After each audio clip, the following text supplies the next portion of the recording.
Good morning. Thank you for this opportunity to present here. Rib fractures associated with intra-abdominal injury in 20 to 40% of blunt trauma patients, and CT is the gold standard study in the evaluation of patients with lower rib fracture of blunt trauma. But as we know, CT has many disadvantages, including ionizing radiation, time-consuming, and financial costs. Our hypothesis: CT is not mandatory in every stable blunt trauma patient with lower rib fracture. Our study goals are: primary goal is to identify clinical, laboratory, and imaging findings that might predict intra-abdominal injury in order to limit the use of CT. And secondary goal is to evaluate the correlation between lower rib fracture and intra-abdominal injury.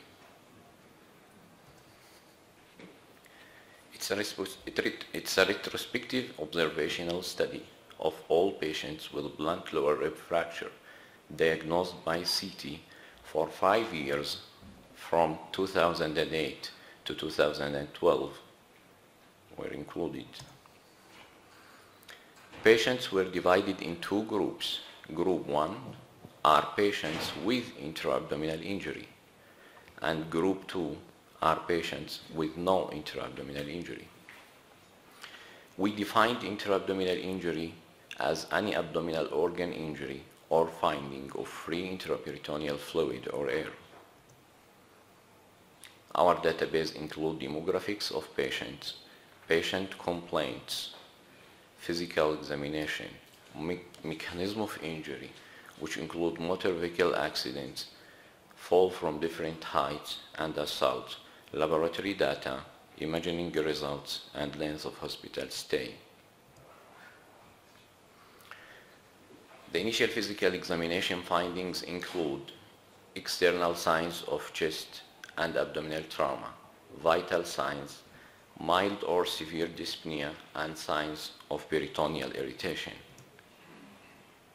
Our results: 318 patients were included in our study. In Group 1, 57 patients, and this is the group of intra-abdominal injury. Group 2, 261 patients, and this is the group of no intra-abdominal injury. As follows from this diagram, patients younger than 55 years old were significantly correlated with intra-abdominal injury when compared with older patients. And victims of motor vehicle accident whom had fractured lower ribs had a high incidence of intra-abdominal injury when compared with patients whom falling from different heights or assault. These are the physical findings and laboratory data that met significance, statistical significance.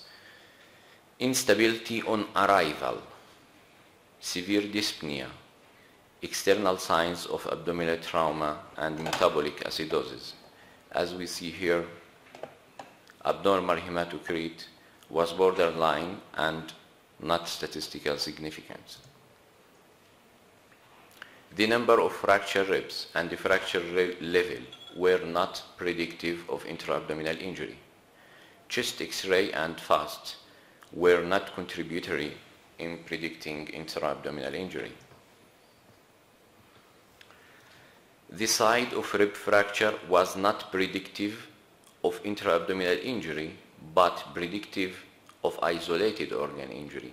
That is, right-sided lower rib fracture of blunt trauma is significantly correlated with liver injury, and left side with splenic injury. And bilateral rib fracture were found to be strongly significant of intra-abdominal injury, nearly 50%. In conclusion, abdominal CT should be considered in patients with lower rib fracture and one or more of the following: initially unstable patient, younger than 55 years old, motor vehicle accident as a mechanism of injury, external signs of abdominal trauma, bilateral rib fractures, and metabolic acidosis. Thank you.